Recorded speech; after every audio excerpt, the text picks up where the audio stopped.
गोलोक में बैठे हुए जिस प्रकार से गोलोक की सुंदरता गौ माता से होती है, उसी प्रकार आज जब मैं सुबह यहाँ आया और मैंने धानी से जब निकला तो ऐसा लग रहा था कि ऐसी सभा, और वो सभा भी कहाँ, जहाँ गौशाला के अंदर हमारे पूर्वज जिस प्रकार से इस गौ माता की सेवा करते हैं, आज भी हम अपने आप को गौरवान्वित महसूस करते हैं कि हम सब लोग मिलकर फिर से गौ माता की सेवा के लिए जिस तन मन और धन से लगे हुए हैं। मैं धन्यवाद अर्पित करना चाहता हूँ सभी बुजुर्गों को, नौजवान साथियों को और गायक कलाकारों को। मंच के ऊपर विराजमान कोटपुतली से विधायक उनकी धर्मपत्नी राधा देवी जी हमारे साथ। अभी महाराज जी बता रहे थे कि हम सब बहुत लेट हो गए। मैंने कहा महाराज जी लेट नहीं हुए, मैं तो काफी गया था। बुआ जी ने कहा कि वो फूफो 2 दिन से बंद तो मुंह में हिर जाऊंगा न, साथ लेकर ही आयो। मेरे छोटे भाई अंकुर जी दाइमा, जब भी मैं ये नाम सुनता हूं और जिसको बचपन के अंदर सुनते सुनते जो दाइमा नाम सुनते थे, तो राजस्थान में सिर्फ एक ही नाम उभर कर सामने आता था, जगत सिंह दाइमा जैसा शेर जो पैदा इस राजस्थान की भूमि में हुआ और राजस्थान की विधानसभा में जाकर उन्होंने एक अलग पहचान बनाई और एक मार्गदर्शन दिया उन युवाओं के लिए जो समाज की सेवा करना चाहते हैं। मैं आज उनको नमन करता हूं कि जिस प्रकार से आसपास के समस्त क्षेत्रों को एक पहचान दिलाई, एक नेता को काम करने का जिस प्रकार से जो जज्बा था जगत सिंह जी का, हम सब लोग युवा एक कोशिश करते हैं कि एक उनकी झलक के रूप में काम करके और क्षेत्र में नए विकास के आयाम स्थापित करें। मंच के ऊपर सभी विराजमान परमादरणीय सम्माननीय मेरे बुजुर्ग नौजवान साथियों, जितने भी राजनेता यहाँ पधारे हों, मैं उन सबको सम्मान करते हुए सर्वप्रथम मैं आज अपना शीश जिनके श्री चरणों में नमन करता हूँ, उनके आशीर्वाद भी लेता हूँ बलराज महाराज जी से। आज भी जब हम लोग याद करते हैं, अभी जब बात चल रही थी रामायण की, बात चल रही है महाभारत की, और जिस प्रकार से हम लोग देखते हैं बलराज महाराज जी को, तो ऐसा लगता है कि इस युग के अंदर भी नंद बाबा उतर कर और इस गौ माता की सेवा के लिए बलराम दास जी महाराज के रूप में हमारे पास विराजमान। साथियों, हमें तो सदैव हमने कहा है और करते भी हैं कि गौ माता की सेवा पहला हमारा कर्तव्य है, कि गौ माता जहां रहती है, जिस घर के अंदर रहती है, उस घर के अंदर कम से कम 17-18 बीमारियां नहीं आती। और जिस प्रकार का सुंदर वातावरण ये 8-10 गांव आप बता रहे थे महाराज जी कि भाई बानसूर के हैं, 8-10 कोटपुतली के। मैं तो कहना चाहता हूँ महाराज जी, पूरा क्षेत्र आपका है। और जितने भी लोग हमने कल से बातें सुनी, तो एक ही बात थी, हमें तो सुबह बलराम महाराज जी के यहाँ जाना, इससे बड़ा हमारा कोई सौभाग्य नहीं हो सकता। एक पहचान दिलाई आपने इस क्षेत्र को, एक पहचान दिलाई आपने कि जब हम कोई व्यक्ति उम्र से बड़ा और छोटा नहीं होता है। मैं आज कहना चाहता हूं मेरे बुजुर्गों से, नौजवान साथियों से, कि जिंदगी लंबी नहीं होनी चाहिए, जिंदगी सार्थक होनी चाहिए, जो लोगों के काम आ सके और गौ माता के काम आ सके।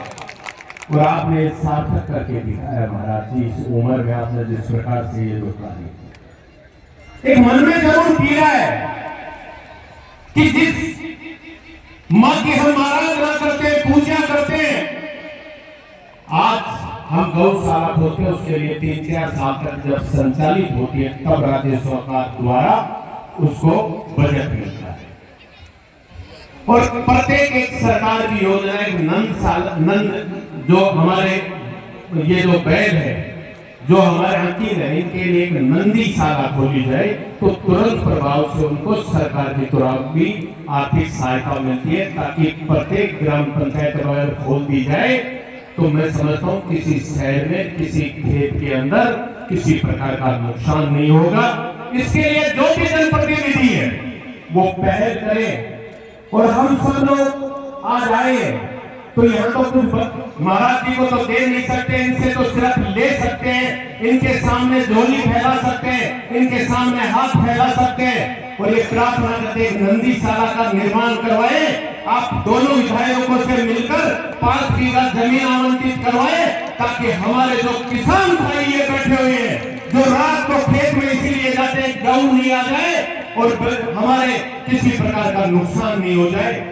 ये तो सरकार के लिए अगर 5 बीघा जमीन मिल जाए तो मैं समझता हूँ कि इन किसानों के और खेत मिल जाएंगे। हम सब लोग यहाँ जो बैठे हुए बहुत अच्छा लगता है कि जब आप लोगों ने इतना दान, मैं तो बहुत अपने आप को भाग्यशाली मानता हूँ कि एक छोटे से व्यक्ति का आप लोगों के बीच में जन्म हुआ और सौभाग्यशाली इसलिए भी मानता हूँ कि मुझे भी आप लोगों की सेवा करने का मौका मिला और मैं तो इसी बात के लिए अपने आप को धन्यवाद आप सबको आपके चरणों में अपना शीश नवाता हूँ और ये कहना चाहता हूँ कि रामस्वरूप कसाना जब तक जीवित रहेगा आपकी सेवा के लिए रहेगा। जब भी आप लोग बुलाओगे आपके बुलाओ के बीच में चलाएगा, इस बात का विश्वास दिलाना चाहता हूँ। साथियों, बहुत से लोग होते हैं मेहनत करते हैं लेकिन कामयाबी नहीं मिलती। मुझे तो मेहनत करने का मौका भी नहीं मिला। आपने सबसे पहले राजस्थान की विधानसभा में भेजने का काम जो मुझ पर जो उपकार किया है, ये मैं इस जन्म में इस उपकार को मिटा नहीं सकता और इस उपकार की भरपाई भी नहीं कर सकता। लेकिन इतना जरूर कहना चाहता हूँ मेरे किसान भाइयों को, मेरे नौजवान भाइयों को, जहां तक मेरी आवाज जा रही है, मेरी मंत्र शक्ति को, मैं ये कहना चाहता हूँ कि रामस्वरूप कसाना के शरीर में रक्त की अंतिम बूंद रहेगी, तब तक रामस्वरूप कसाना आपका सेवक बनकर आपकी सेवा करता रहेगा, ये विश्वास दिलाना चाहता हूँ। साथियों, हम सब लोग मिलकर काम करेंगे और जहां भी कोई बुराई आएगी उसको डटकर मुकाबला करेंगे। अब तो समय आ गया है, हम जिस प्रकार से गौ सेवा में अपना योगदान दे रहे हैं, हमारे जो महासी कलाकार जिस प्रकार के कोई भी ग्रंथ हो उस ग्रंथ को उठाकर अपने कंठ से जिस प्रकार से उसका उच्चारण करते, मैं समझता हूँ इससे बड़ा हमारे लिए सौभाग्य की बात नहीं हो सकती। वो समय दूर नहीं कि राजस्थान के अंदर अगर आप लोग गाय करा सकते हो, बकरी करा सकते हो, आने वाला समय है कि आपके राजस्थान का पायलट बनकर और पूरे राजस्थान के अंदर उस पायलट को उस कुत्ते पर बिठाने का काम भी हम सबको मिलकर करने की सोच आवश्यकता है। हमें मिलना है, मिलकर लड़ाई लड़नी है।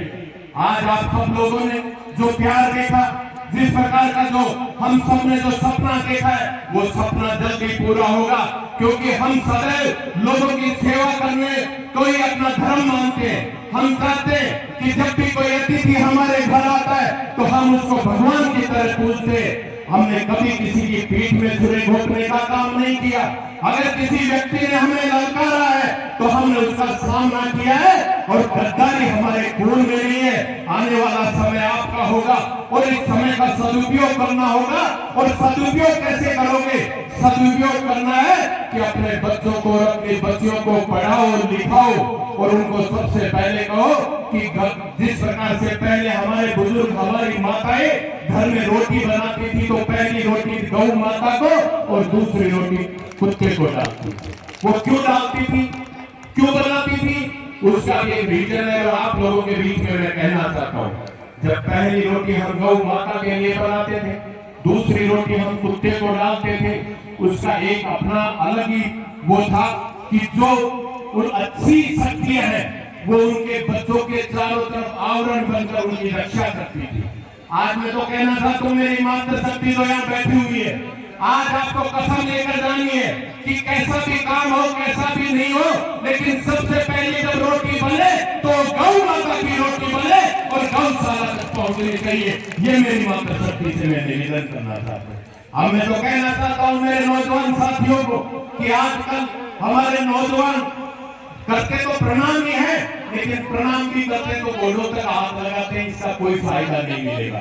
जो हमारे बुजुर्ग थे, जब हम उनके चरण स्पर्श करते हैं, जब उनके अंगूठे के ऊपर हाथ लगाकर सर पर लगाते, तो मैं आज आपको विश्वास दिलाना चाहता हूं नौजवान साथियों, अपने बड़े बुजुर्गों का चरण स्पर्श ध्यान से करके फिर माथे पे लगाने ना, आपको रोटी मिले या नहीं मिले, लेकिन ऐसी शक्ति मिलेगी जिससे आप बुरी से बुरी शक्ति का भी सामना कर सकते हो। हमने मिलकर लड़ाई लड़नी है, हमको सोचना है, और आज हम सब लोग करते हैं।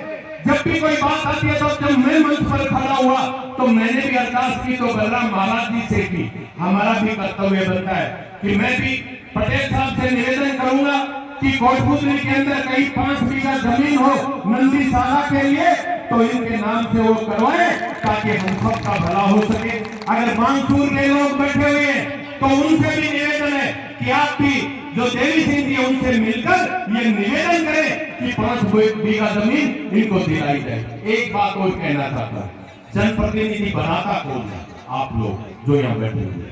और आज सबसे बड़ी समस्या हमारे सामने है कि इतनी गोचर भूमि होने के बावजूद भी हमारे गौ माता को हरा चारा नहीं मिल पाता। तो सब कारण क्या है? आप सरकार में बैठे हुए कलेक्टर, एसडीएम आज उस गोचर भूमि को सवाई चक्कर के और उन बड़े बड़े लोगों को दे देते हैं, जो कुछ समय बाद में उसमें कॉलोनियां काट देते हैं। हम सबको उनसे लड़ना भी है, लड़ना पड़ेगा।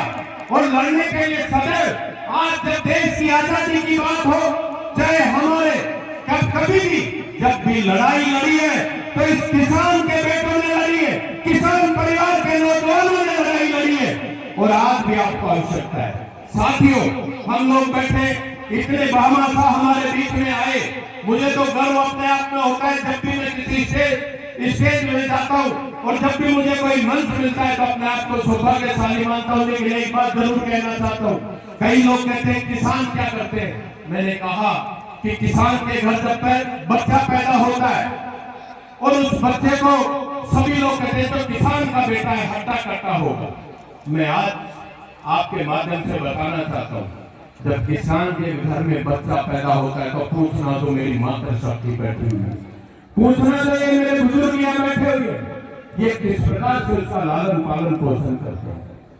उस छोटे से बच्चे को पालने के लिए मेरी मातृशक्ति बैठी हुई है, चूल्हे में जलती है। और ये मेरा जो किसान, मेरा बुजुर्ग यहाँ बैठा हुआ, ये खेत में रात को, हर किसी फैक्ट्री वाले को दिन में लाइट मिलती है, लेकिन अब इनको किसानों को रात में लाइट मिलती है, तो खेत में खड़े रहते हैं। ठंडी को नहीं लगती क्या? ठंड लगती है। लेकिन जब ये घर की तरफ देखते हैं कि घर के अंदर जवान बेटा है, जिसकी स्कूल की फीस देनी है, जवान बेटी बैठी हुई है, जिसकी शादी करनी है, तब ये अपने कमर को तार के फेंक देते हैं और वापस अपने खेत में लग जाते हैं। मुझे भी कहना चाहता हूँ जनप्रतिनिधियों से, अगर किसान को रात में बिजली देते हो, तो आप जनप्रतिनिधि नहीं हो, आप भी सिर्फ अधिकारी और कर्मचारी हो। जो किसान की बात नहीं सुनेगा, जो किसान के लिए लड़ाई नहीं लड़ेगा, वो किसान का बेटा नहीं हो सकता। जो किसान की बात सुनेगा, जो किसान के लिए लड़ाई लड़ेगा, वही किसान का बेटा कहलाता है।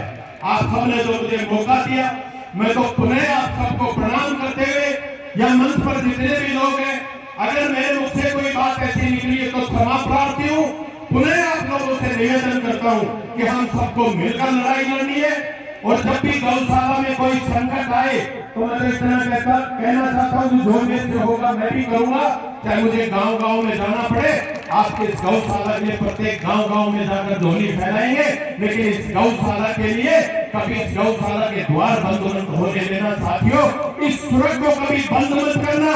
इस सुरंग का सदैव नाम राजस्थान में होना चाहिए कि आप लोगों ने मिलकर एक ऐसा सुरंग बनाया है जो पूरे राजस्थान में इसके चर्चे हो।